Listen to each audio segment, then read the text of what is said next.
Vamos a charlar ahora y a escuchar sobre innovación, interfaz, cerebro-computadora, a cargo de Hugo Leonardo Rufiner, que también va a estar presente vía streaming. Les contamos un poco quién es Hugo Leonardo Rufiner. Es investigador principal del CSIC CONICET en informática y comunicaciones, docente investigador, director del CSIC Universidad Nacional del Litoral, CONICET, director del Laboratorio de Cibernética, Universidad Nacional de Entre Ríos. Ha dirigido proyectos de ID financiados por la Agencia Nacional de Promoción Científica y Tecnológica de la Universidad Nacional del Litoral y la Universidad Nacional de Entre Ríos, solo para citar algunas de las instituciones e instancias de su vasta trayectoria profesional. Así que un orgullo que también hoy se sume Hugo Leonardo Rufiner a esta Semana TIC. Y vamos a invitar a subir al escenario a la ingeniera Cecilia Mariani, CEO de Darkworth, vicepresidente de Córdoba Technology Cluster, para también moderar esta charla vía streaming, así que bienvenida también, la invitamos a subir al escenario a Cecilia. ¿Dónde anda? ¿Por ahí? ¿Está por acá? Sí, ahí va. Bien, bienvenida, muchísimas gracias. Vamos a dar un aplauso a Cecilia también, para que también modere esta charla con toda esa energía y con todo el apoyo de todos ustedes. Hola, buenas tardes. No sabía que tenía que empezar también, así que perdonen. Pero bueno, es solamente darle la bienvenida a esta charla, como fue recién la presentación, que todos queremos escuchar. Y bueno, darle la bienvenida a Leonardo Rufiner. Así que nada más. Bueno, buenas tardes. Muchas gracias realmente por la invitación. Lo que les voy a compartir ahora es el producto de la investigación, mi investigación, mi trabajo en el último tiempo. Es una charla quizás un poquito más pensada en estar cerca de la frontera del conocimiento en estos temas. Todavía nos falta un tiempo, creo yo, para aplicar estas tecnologías. Así que bueno, voy a empezar a compartir la presentación. Voy agradeciendo mientras tanto también a los organizadores por la invitación.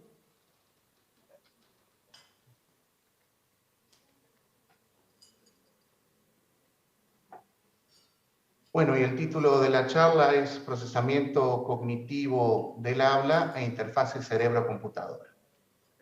Entonces, vamos a hablar un poquito de lo que son las interfaces humano-computadora. Todos estamos ya acostumbrados a este tipo de tecnología que básicamente se enfoca en proveer distintos medios de comunicación entre las personas y las computadoras. Hoy por hoy ya son cotidianas herramientas, interfaces clásicas como el teclado, el ratón, y cada vez más se van incorporando otro tipo de interfaces que utilizan gestos, habla y por supuesto cada vez más inteligencia artificial y señales cerebrales, ¿no? Me voy a referir un poquito al tema del habla. El habla y la señal de voz en particular, ustedes saben que son de las señales que han sido más estudiadas, realmente inclusive antes de que aparecieran las computadoras, ya con la tecnología analógica y los primeros teléfonos, fue una de las primeras formas de comunicación a distancia, ¿no?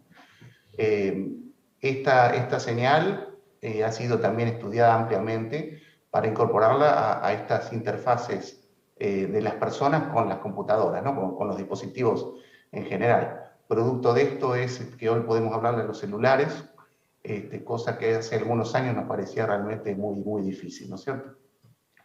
Y además esta señal es una de las formas más naturales de comunicación entre los humanos. Hoy por hoy, a pesar de que hay un montón de formas de comunicarnos, sigue siendo la voz y la comunicación oral todavía la forma más natural para comunicarnos, ¿no? Si nos ponemos a pensar un poquito, en realidad la información que se transmite por medio de la voz es mucho más que solo las palabras, ¿no? Se puede hoy por hoy de manera bastante sencilla y difundida extraer información acerca del estado emocional de la persona. Ahí vemos un poquito la figura, alguien que está gritándole al celular. Esto podemos hoy detectarlo de manera automática, si la persona está nerviosa, si está enojada, si está triste. si está contenta. Todos estos estados emotivos hoy por hoy se pueden determinar a partir de características de la señal de voz, cómo cambia el tono de la voz, cómo cambia la intensidad, la forma en la que se pronuncian las palabras. Todo esto lleva información acerca, por ejemplo, del estado emocional, también de la salud. No solo la salud de lo que es la voz, el aparato fonador. Yo, por ejemplo, si tuviera algún tipo de patología a nivel de las cuerdas vocales, sería muy fácil determinarlo analizando los patrones que aparecen en la señal de voz.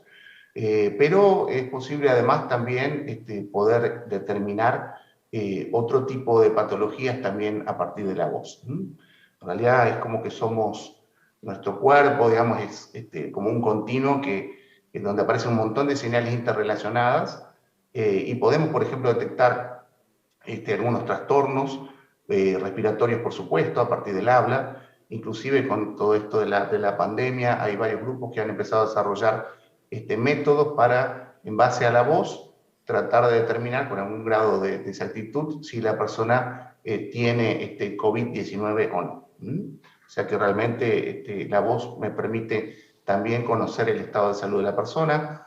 Por supuesto, la identidad. Todos también estamos acostumbrados cada vez más a formas biométricas para poder acceder y de alguna manera validar la identidad de las personas, del que está hablando. Hoy por hoy la voz también lleva una huella bastante característica de la persona que está emitiendo las palabras. También la edad, es posible con algún grado de exactitud determinarse a partir de la voz. El sexo también. Y algo que quizás les puede parecer un poco más raro, la altura de la persona también se correlaciona bastante bien con el tono de la voz. Así que esto se usa muchas veces también en análisis forenses para determinar la altura aproximada de una persona, no en alguna grabación. Y bueno, muchas otras cosas. Realmente no pretendo entrar en todo el detalle de qué significa, cómo extraer y toda la información que es la señal de voz, pero sí plantearles un panorama para que vean realmente cuántas cosas podemos conocer del que está hablando a partir de analizar esta señal. Ahora bien, esta señal, la señal de habla, tiene un montón de ventajas, pero la señal acústica se ve muchas veces afectada por distintos tipos de ruidos o interferencias. Entonces, la pregunta un poco que ha surgido en el último tiempo es si es posible utilizar otras señales, otras bioseñales, relacionadas con el proceso de producción del habla, pero diferentes de la señal acústica en sí misma, que sería la señal principal, vamos a decirlo así, ¿no? Y esto tiene varias ventajas. Una ventaja es que otras señales relacionadas con el habla pueden tener información discriminativa, decimos nosotros, complementaria, que va a permitir, en algunos casos, mejorar el nivel de reconocimiento, por ejemplo, si hay un ruido de fondo muy importante, ¿no? O sea, esto permite aumentar la robustez al ruido acústico. Hay ambientes en los cuales es particularmente difícil. Por ejemplo, imagínense hablar en la cabina de un avión, donde hay un ruido realmente muy grande, y bueno, es posible entonces apelar o buscar otro tipo de señales que permitan facilitar o mejorar el desempeño de un sistema automático en estos contextos difíciles, ¿no? Otra cosa importante es la privacidad. Muchas veces la señal de audio de alguna manera deja expuesto un montón de cosas, así que el hecho de poder acceder a otra fuente de información complementaria también ayuda por cuestiones de privacidad. Por ejemplo, queremos hablar en voz baja o de manera como en silencio, tratar de transmitir lo que queremos decir sin pronunciar propiamente una palabra. Y finalmente hay casos donde distintas personas que tienen algún tipo de dificultad para la comunicación oral, se les puede ayudar con este tipo de tecnologías. Entonces, la comunicación oral humana es realmente un proceso fisiológico muy complejo que implica la interacción y coordinación de varias partes del cuerpo. Imaginemos la lengua, los labios, los pulmones, las cuerdas vocales, pero también simultáneamente que hablamos estamos escuchando lo que decimos, escuchamos también el entorno y eso afecta a la comunicación. Y bueno, el cerebro tiene que de alguna manera ir coordinando una serie de acciones neuromusculares complejas a lo largo del tiempo. En los últimos años, varios investigadores han tratado de comprender mejor todo este proceso, y esto es lo que se llama procesamiento cognitivo del habla, o sea, tratar de ver desde el punto de vista cognitivo todas las funciones que se coordinan para poder producir este fenómeno de la comunicación por medio del habla. Bien, y en este contexto vamos a nombrar algunas de las señales relacionadas con este proceso de producción o percepción del habla. Acá a la derecha pueden ver una imagen donde hay una persona que estaría por hablar, es un corte, y podemos ver ahí algunos de los órganos implicados en la comunicación oral. Podemos ver que hace falta coordinar, como decíamos, la acción de un montón de músculos. Por lo tanto, todas las señales derivadas de la acción muscular o la actividad muscular son importantes para poder entonces clasificar o extraer información también del proceso de producción del habla. Existen otro tipo de técnicas, por ejemplo, las que miden las variaciones de conductividad a nivel del cuello, que permiten, por ejemplo, monitorear la actividad de las cuerdas vocales, cómo se abren y se cierran las cuerdas vocales en la medida que vamos pronunciando los distintos fonemas. Otra técnica que también se usa es lo que se llama la electropalatografía, que mediante un dispositivo que se pone en el paladar permite ver las zonas de contacto de la lengua con el paladar y cómo se van articulando los distintos sonidos. Otros dispositivos utilizan técnicas electromagnéticas para poder también medir los grados de articulación de los distintos órganos. Y por supuesto, toda clase de imágenes y videos con diferentes técnicas, que pueden ser técnicas, por ejemplo, de tipo tomográfica, que permiten ver cómo cada uno de los órganos en movimiento se van dando en la medida que se va produciendo el proceso de fonación. Así que bueno, esto ha venido creciendo, como decíamos, en los últimos tiempos, pero en particular lo que nos interesa a nosotros en este momento es todas las señales relacionadas con la actividad cerebral. O sea, durante el proceso de comunicación oral, como yo estoy hablando ahora en este momento, por supuesto dijimos que el cerebro juega un rol muy importante para coordinar todas las acciones que terminan en la producción de los sonidos. Entonces, en ese contexto podemos registrar un montón de señales derivadas de la actividad cerebral que nos van a permitir controlar, identificar o extraer información del proceso de comunicación humana.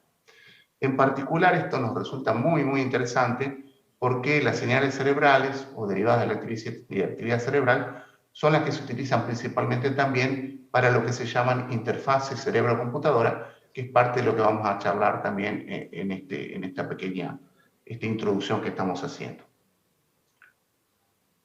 Entonces, desde el punto de vista un poco científico y técnico, ¿cuáles son los desafíos que enfrentamos cuando queremos analizar este tipo de señales, por ejemplo, las señales cerebrales? Bueno, este tipo de señales tiene una gran variabilidad intrasujeto e intersujeto. ¿Qué quiere decir esto? Que para un mismo sujeto, supónganse que ustedes me ponen en este momento un montón de electrodos acá en la cabeza y registran la actividad de mi cerebro. Si volvemos a repetir el mismo experimento en las mismas condiciones, por ejemplo, mañana a la mañana, o en 1 hora o 2 horas, las señales no van a ser exactamente igual, sino que va a haber una variabilidad importante.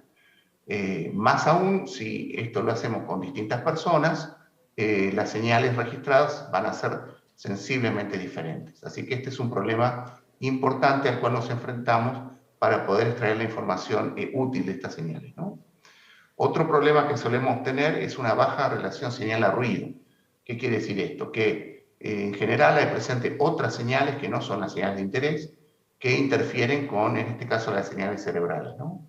Imagínense que en el momento que yo estoy hablando, en mi cerebro no es la única actividad que está haciendo, ¿eh? Hay un montón de otras actividades que producen vamos a decir así, como una especie de ruido de fondo. Podemos pensar eléctrico, o depende de cuál sea el fenómeno que estemos midiendo, que de alguna manera interfiere entonces con estas señales relacionadas con el habla, que son las que nos interesan registrar o analizar. Otro de los problemas también es que en general el tipo de experimentos para poder registrar estas señales son relativamente costosos, por lo tanto, no solo en equipo, sino también en tiempo, cantidad de sujetos que uno puede registrar y la cantidad de tiempo que cada sujeto puede permanecer con un grado de atención adecuado como para poder ejecutar ciertas tareas para registrar las señales. Así que en definitiva es difícil conseguir grandes bases de datos, grandes cantidades de datos, ¿no? Por supuesto, para todo esto hay ciertas vueltas que se pueden dar, ¿no? Otro problema desde el punto de vista ya del procesamiento y análisis de las señales y sobre todo de lo que se llama la clasificación, o sea, cuando queremos hacer intervenir en todo esto técnicas de inteligencia artificial, de forma parecida como vimos en la charla anterior, hay un alto solapamiento entre las clases. Esto quiere decir que las clases en las que podemos diferenciar o clasificar los distintos eventos, en este caso relacionados con el habla, están muy superpuestas. O sea, es difícil distinguir, por ejemplo, entre palabras. Entre una palabra y otra palabra son parecidas las señales que de alguna manera puedo registrar. Otro problema también es la alta dimensionalidad. En general esto se registra con equipos que tienen grandes cantidades de canales y donde hay una redundancia importante, ¿no? Y finalmente otro problema es la falta de datos públicos, de bases de datos públicas, que permitan a lo que es la comunidad, digamos, del área, poder avanzar en la resolución de estos problemas tan complejos. Así que bueno, con estos desafíos en mente, vamos a avanzar un poquito, vamos a ver mejor cuáles son las diferentes señales cerebrales que podemos registrar. Dentro de las primeras que están marcadas aquí en rojo, aparecen la electrocorticografía, que básicamente es un conjunto de electrodos, pero que son intracorticales, o sea que hay que hacer una incisión en el cráneo para que los electrodos lleguen hasta la corteza cerebral y de esa manera se puedan registrar las señales de forma directa, vamos a decir así, ¿no? También hay otro tipo de lo que se llama electroencefalografía intracraneal, que ya son, digamos, electrodos de superficie, no son electrodos que penetran en la corteza, pero también se requiere para esto algún tipo de intervención. Estas técnicas están en rojo porque si bien dan muy buen resultado respecto a las señales que se pueden registrar, como ustedes se dan cuenta son altamente invasivas y no se pueden obtener en cualquier situación. Así que, sacrificando un poco de calidad de las señales, es posible registrar este fenómeno de la actividad cerebral de muchas otras formas. Por ejemplo, está la magnetoencefalografía, que son dispositivos especiales que permiten registrar la actividad también cerebral. Los equipos de resonancia magnética funcional, que son similares a los que se usan en medicina. Los equipos de espectroscopía funcional del infrarrojo cercano, que también se usan en este tipo de estudios, y finalmente los equipos de electroencefalografía. En este caso, yo no voy a entrar en detalle de cada una de las señales porque nos requeriría una charla entera para eso, ¿no? Simplemente voy a decir que la electroencefalografía es muchas veces la señal que se elige para trabajar, permite registrar la actividad eléctrica del cerebro a partir de electrodos de superficie que se ponen sobre la cabeza a nivel del cuero cabelludo, ¿no es cierto? O sea que no son invasivos y esto creo que es una de las principales ventajas que tiene este tipo de señales. Es una técnica más o menos estándar, se usa también en medicina para detectar, por ejemplo, casos como epilepsia. Es no invasiva, como dijimos, es relativamente accesible. Los equipos no son tan caros como otros equipos, como los equipos de resonancia, como mencionábamos recién. Así que esto es algo a favor. Inclusive hay equipos de muy bajo costo, que por supuesto uno en general cuando tiene un costo menor sacrifica también calidad de la señal, pero bueno, eso hace que sea más accesible también la tecnología para aplicaciones que puedan resultar de interés para consumo masivo, por ejemplo. Es portátil o portable, o sea que son equipos que fácilmente se pueden transportar. Inclusive hay muchos equipos ahora inalámbricos que permiten fácilmente registrar las señales. Tienen una muy buena resolución temporal y una aceptable resolución espacial. Esto, por supuesto, depende también de la la cantidad de electrodos con los cuales vamos a hacer el registro. Así que bueno, por todas estas razones, el electroencefalograma suele ser una de las tecnologías más utilizadas para registrar estas señales cerebrales. Bien, ahora, ¿qué pasa cuando hablamos? ¿Qué pasa cuando pensamos en palabras? O sea, el proceso de comunicación oral humana, como dijimos recién, es bastante complejo y no es lo mismo, el cerebro no actúa de la misma forma si vemos conceptos o imágenes asociadas con palabras, si las oímos a las palabras, si las pronunciamos o si pensamos en las palabras. Cada una de estas actividades mentales relacionadas con el proceso de comunicación activan distintas zonas del cerebro y lo que vemos acá son imágenes generadas por tomografía por emisión de positrones, donde se puede ver que básicamente hay áreas que están en un color más rojo, que son las áreas de más irrigación o flujo sanguíneo y que están determinando que hay una actividad cerebral más importante. Así que lo que pueden ver es que arriba a la izquierda se muestra un objeto que tiene que ver con un concepto particular. Puede ser, por ejemplo, no sé, una casa. Se muestra la casa y se activa entonces el área que tiene que ver con la corteza visual. Después arriba a la derecha estamos escuchando, por ejemplo, la palabra casa. Se activa lo que se llama la corteza auditiva, principalmente la corteza auditiva primaria. Después en la parte de abajo a la izquierda pueden ver los centros que se activan cuando la persona está hablando, está pronunciando una palabra, que tiene que ver principalmente con la corteza motora. Y abajo a la derecha está la persona pensando una palabra particular.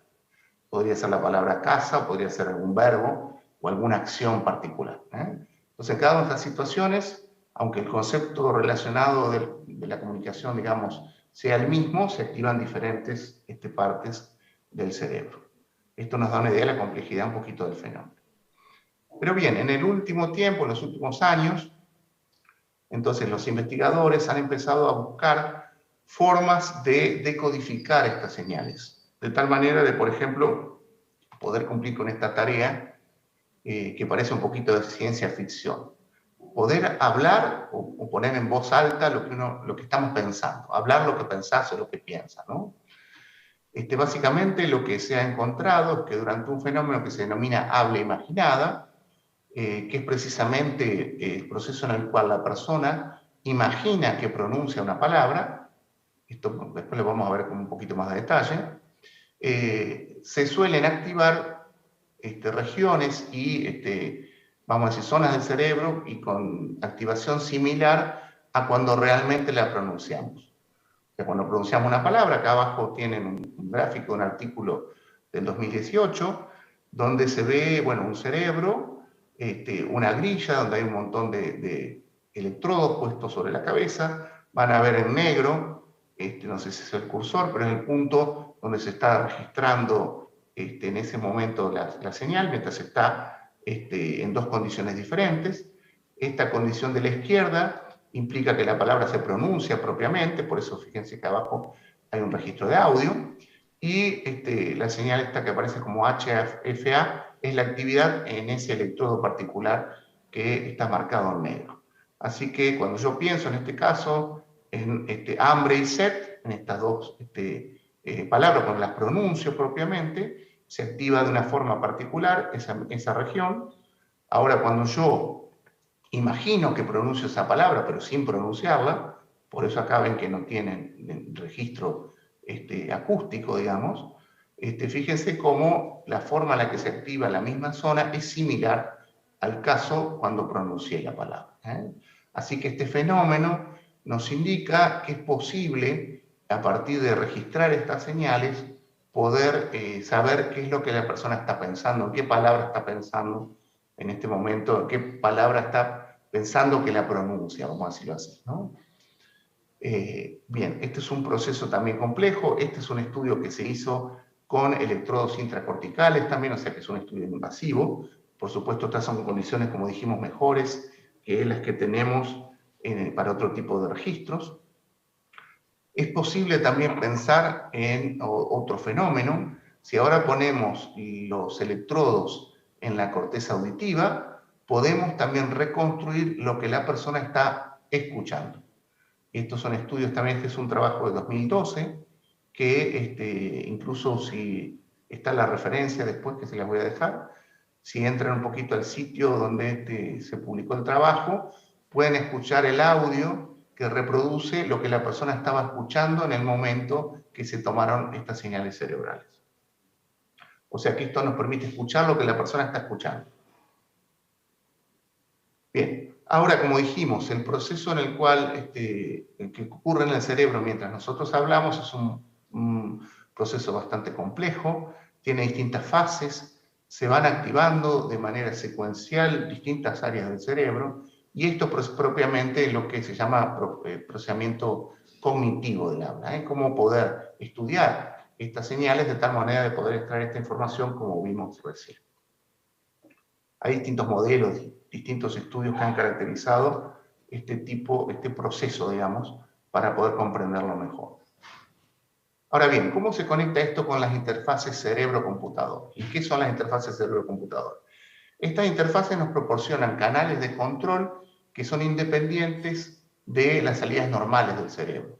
Esto es el sistema nervioso periférico, los músculos. O sea, una persona que de alguna manera está impedida de poder comunicarse en forma oral, por algún tipo de problema de salud, que hay muchos, digamos, ¿no?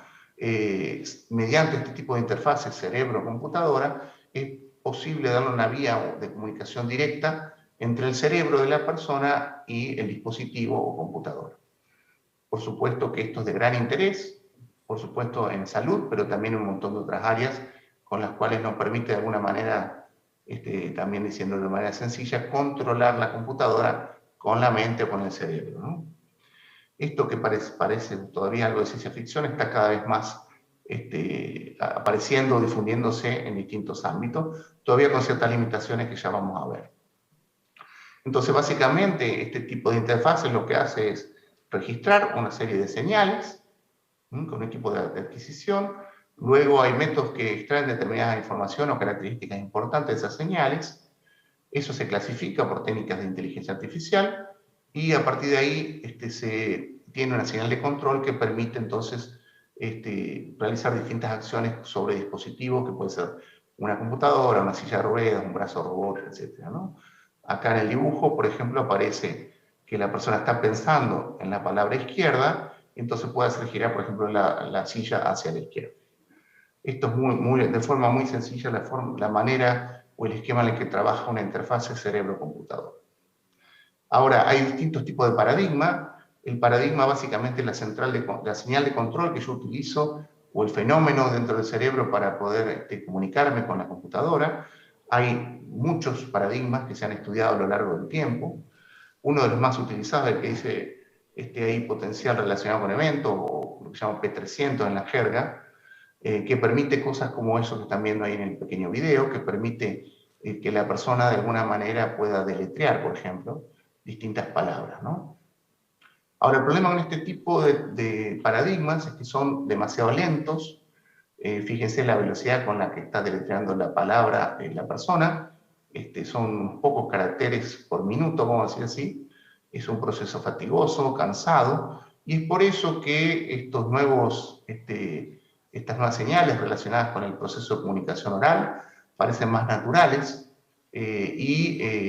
la comunidad ha empezado a trabajar para poder ponerlas a disposición para el desarrollo de estas interfaces cerebro-computadora, ahora con estos paradigmas relacionados con el habla. Entonces, como dijimos, esto ofrece una mayor naturalidad y velocidad para el control de dispositivos. El principal esfuerzo no recae en la persona, sino en los algoritmos. Es un problema complejo, difícil, pero hoy por hoy los algoritmos han avanzado mucho.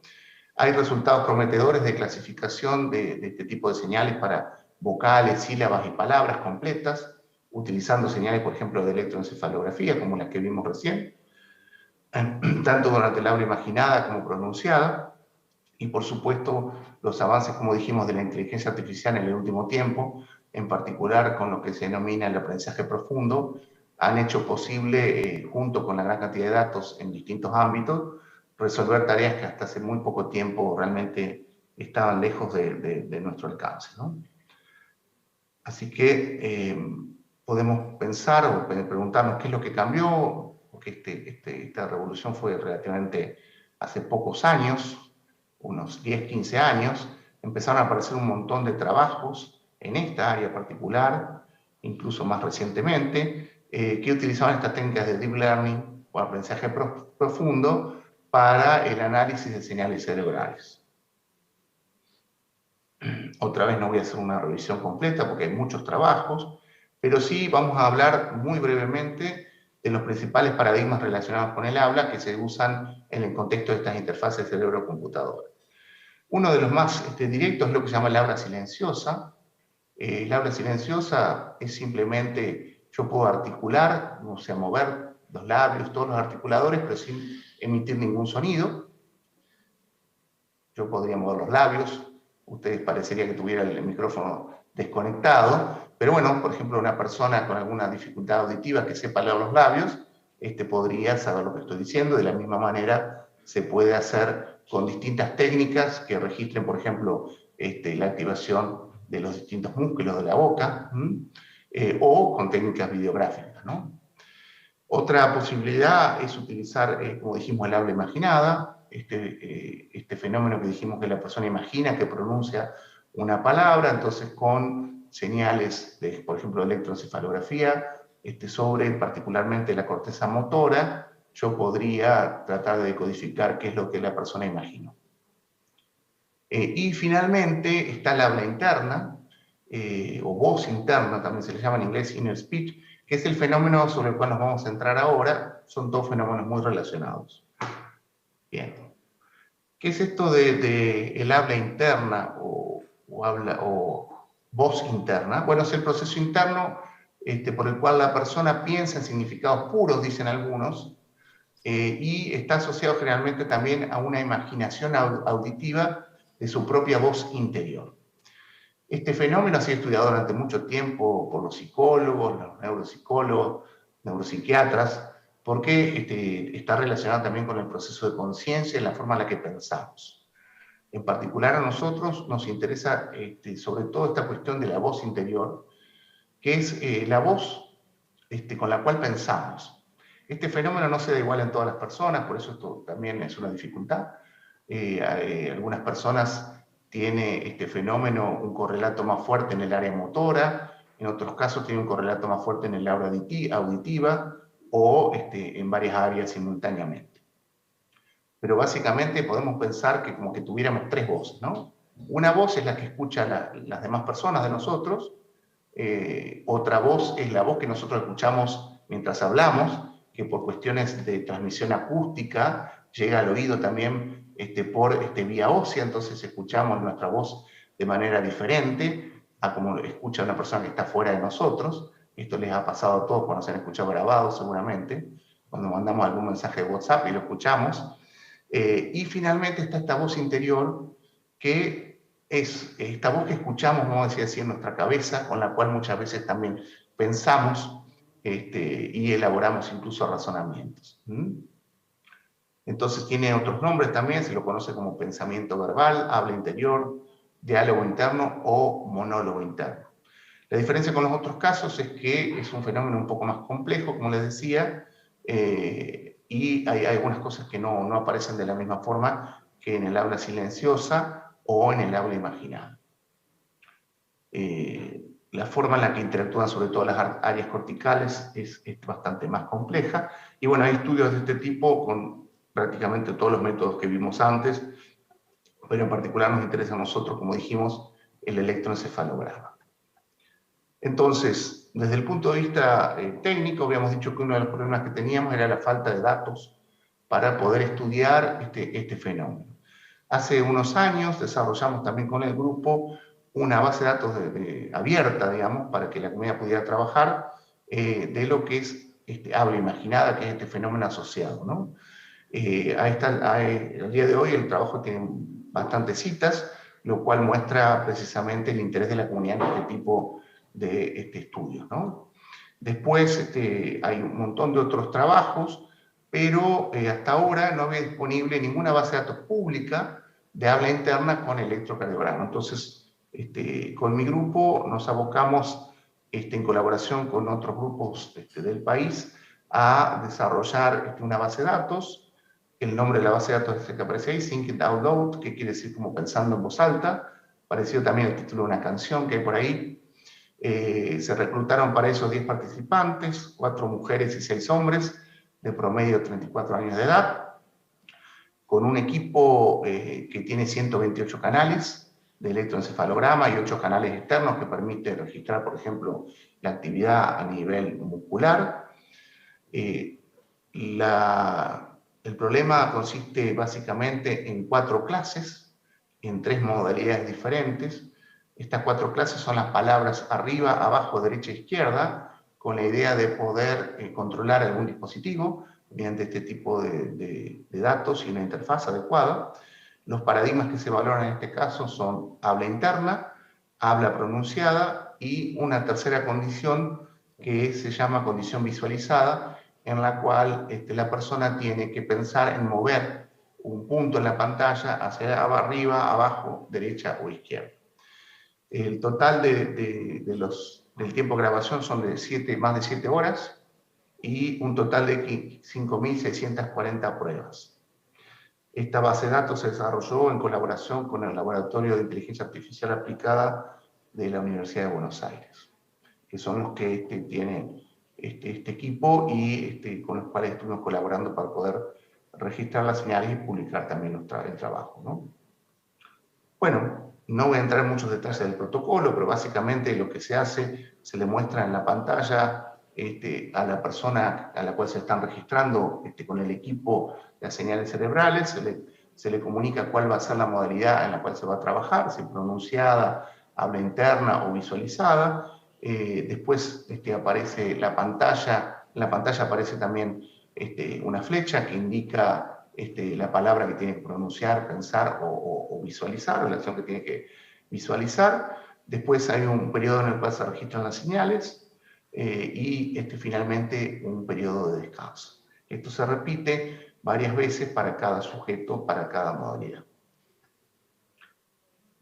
Bien, después del registro de todas estas señales, hubo un trabajo importante del grupo para poder procesar las señales, limpiar artefactos, de alguna manera proveer toda la parte de filtrado y acondicionamiento de las señales, de tal manera que estas señales se puedan entonces publicar para que la comunidad comience a trabajar. Acá lo que ven es una serie de gráficas donde se ve, por ejemplo, a la izquierda tienen el espectro promedio para una modalidad para todos los sujetos, y se ve la diferencia, por ejemplo, en violeta, de lo que es el nivel de referencia antes de hacer cualquier actividad, respecto a, acá en rosado, lo que es la tarea de pronunciar esta habla interior, ¿no es cierto?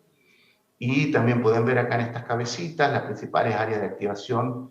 En el caso, por ejemplo, de la referencia, se activa principalmente la corteza frontal y durante la tarea de habla interior o voz interior aparece sobre todo en la parte posterior, digamos, ¿no? Y también a la derecha pueden ver también un gráfico similar donde se puede ver de manera más o menos directa la diferencia que hay entre las distintas modalidades con las cuales se hizo el experimento. O sea que esto muestra que hay diferencias significativas en las señales cerebrales que aparecen para las distintas modalidades.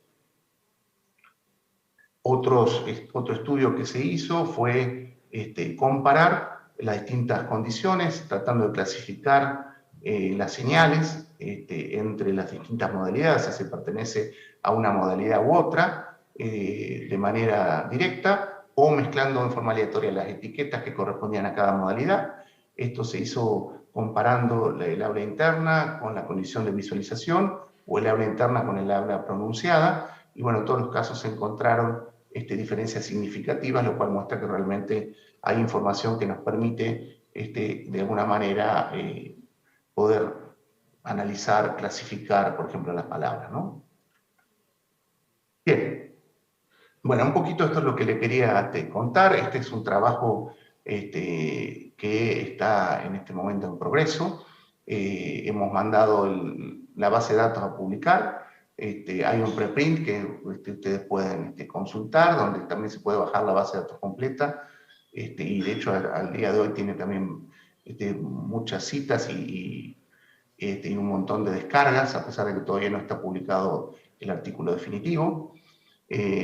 Como les comenté, esto se hace, no lo hago yo solo, por supuesto hay un montón de personas involucradas, un montón también de recursos que están provistos por las instituciones en las cuales trabajamos, particularmente un PICT de la Agencia Nacional de Promoción Científica y Tecnológica, con el cual se ha financiado parte de esta investigación. La menciono rápidamente, hay mucha gente que podría mencionar, pero bueno, la colaboración con el Laboratorio de Inteligencia Artificial, con la gente del IMAL, y en particular, gran parte del desarrollo de esta última base de datos es una parte importante de la tesis de Nicolás Nieto, su tesis doctoral, que la realiza en el instituto en el cual trabajo, que es el CIN, ¿no es cierto? Y yo estoy como su director en este momento. Bueno, también en algunos otros trabajos ha colaborado también Iván Gareis. Bueno, creo que más o menos estoy con el tiempo. Les presento rápidamente el resto del grupo del instituto. Somos del orden de 40 personas que trabajamos en un montón de temas relacionados con procesamiento de señales, inteligencia artificial, con aplicaciones en este área de interfaz cerebro-computadora, de procesamiento del habla, aplicaciones médicas, aplicaciones también relacionadas con lo que se llama, lo que es ganadería de precisión, etcétera. Y les dejo también el link a la página para que ustedes, los que estén interesados, puedan ver otros trabajos. Ahí también aparecen el detalle de todas las publicaciones del grupo y también las relacionadas con este tema. Estas son las referencias, también las referencias completas aparecen en la página del instituto, todas las cosas que les he mostrado en esta charla, particularmente los trabajos propios, ¿no es cierto? Y bueno, esto sería todo lo que le quería compartir. Muchas gracias.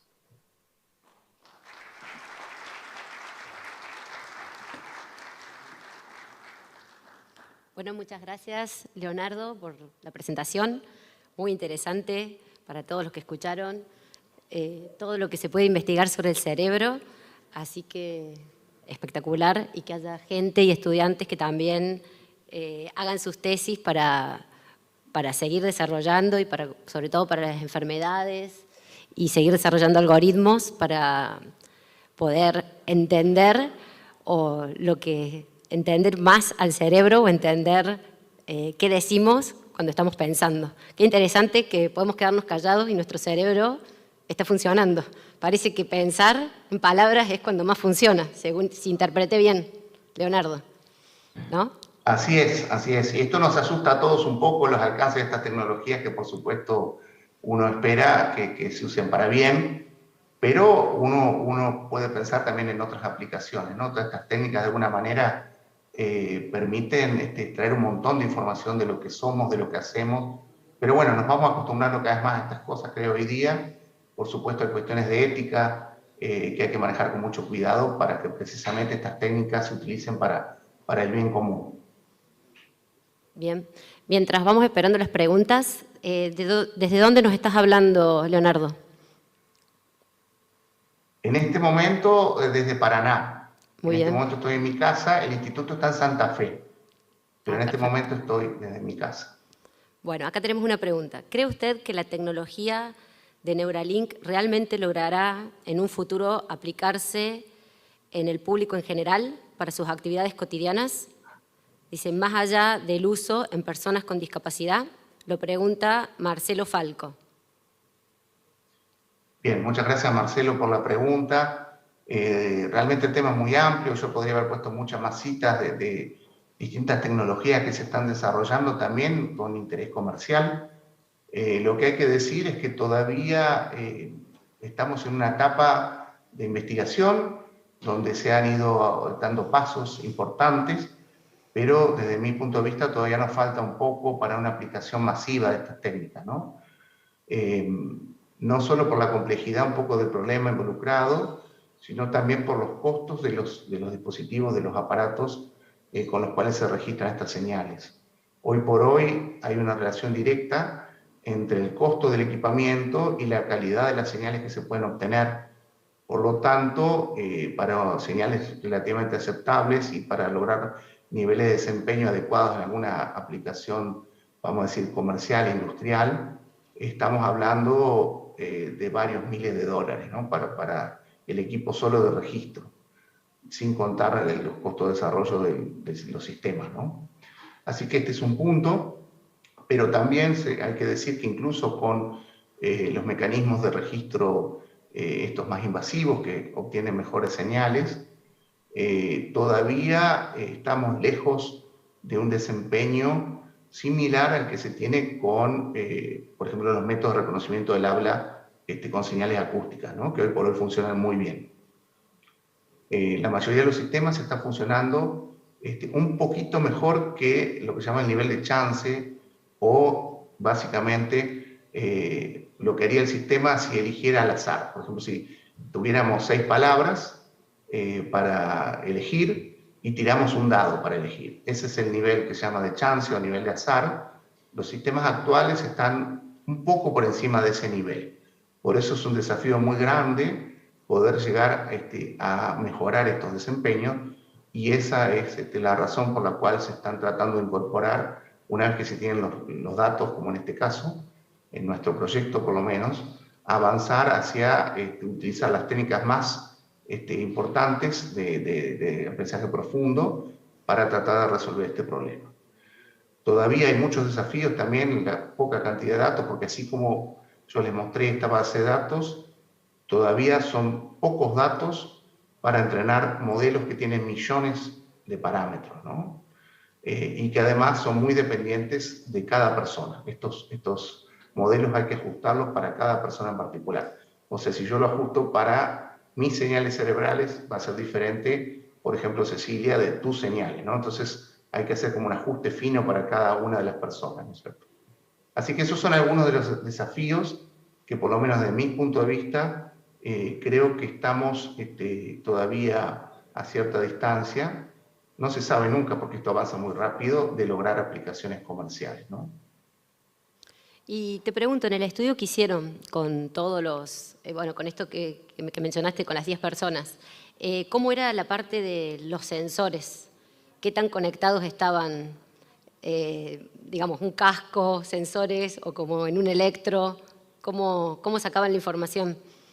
Sí, es precisamente un casco que tiene 128 electrodos. O sea, es una gorra que se pone en la cabeza y se registra, tiene 128 cables. O sea que es una cosa bastante molesta, vamos a decir así, ¿no? Todavía no es para usarse. Además, claro, si uno pretende usarlo, en este caso hay dispositivos también inalámbricos, pero bueno, la calidad de la señal en este caso, como era para registro de investigación, es mejor cuando uno tiene los cables, ¿no? Así que por eso se hizo de esta forma. Es un poco incómodo de usar, sobre todo durante mucho tiempo, ¿no? Por eso digo que todavía también hay que avanzar en este sentido, ¿no? Bueno, muchas gracias, Leonardo. Acá te cuento que esto es de los primeros eventos que al menos hace mucho que no vemos con gente, así que no sé si vos podés ver también la audiencia y todos los que están sentados, pero bueno, está bastante lindo todo puesto. No estábamos acostumbrados a estar con la computadora y estar haciendo otra cosa mientras escuchábamos, así que hoy yo me quedé parada prestándote atención para escuchar todo lo que decías, porque hay que volver a prestar atención en estas reuniones, ¿no? Ahora nos cuesta estar sentados prestando atención, no sé si les pasa a todos. Pero bueno, muchísimas gracias, Leonardo, y bueno, un fuerte aplauso y seguimos. Gracias a ustedes.